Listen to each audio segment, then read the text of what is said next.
All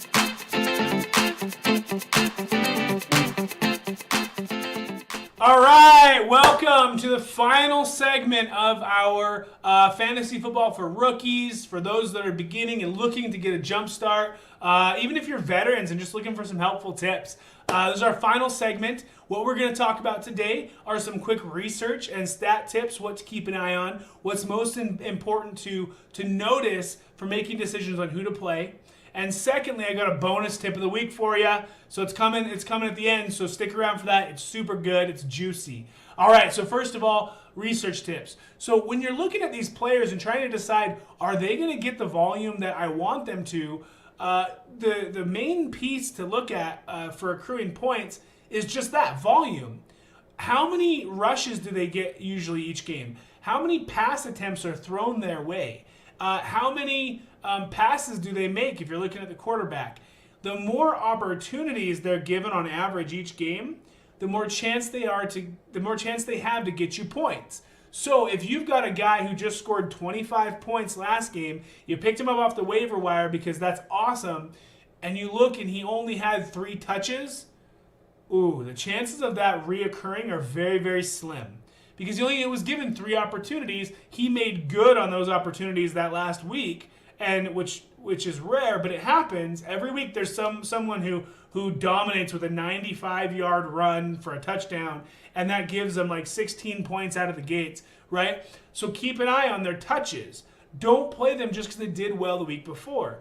If you've got a guy who gets 25 rushes a game and gets outscored by the guy who got 8, it probably is in your best interest not to play the guy who got 8. So that's always recorded. You can always find those stats, how many opportunities they had, how many pass attempts were thrown their way, how many rushes they had, how many passes they made, so that you can make a wise decision in who you're playing that week. Hopefully that was helpful for you. Now, bonus tip of the week. Bonus! We all love bonuses. All right, so bonus tip of the week here.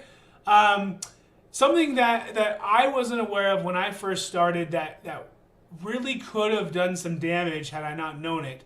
Week 17.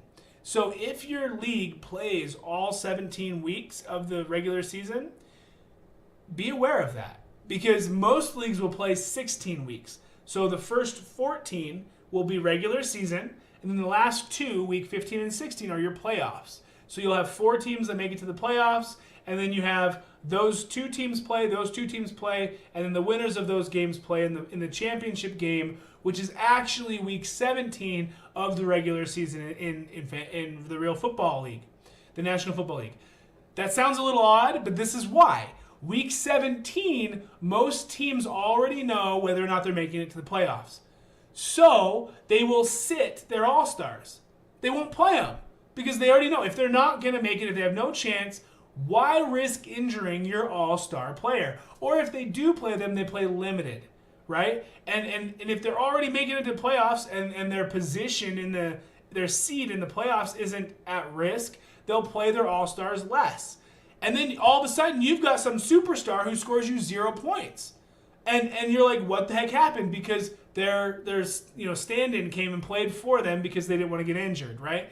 So be aware of that. If you're playing in a league that has games on week 17, be very aware of it and track those all-stars and make sure they're going to play. Usually you can get updates on NFL.com, or you can do some research and see if they're how the team did that year and whether or not they're contending for a playoff spot. If they're contending for a playoff spot, they're pretty much going to play.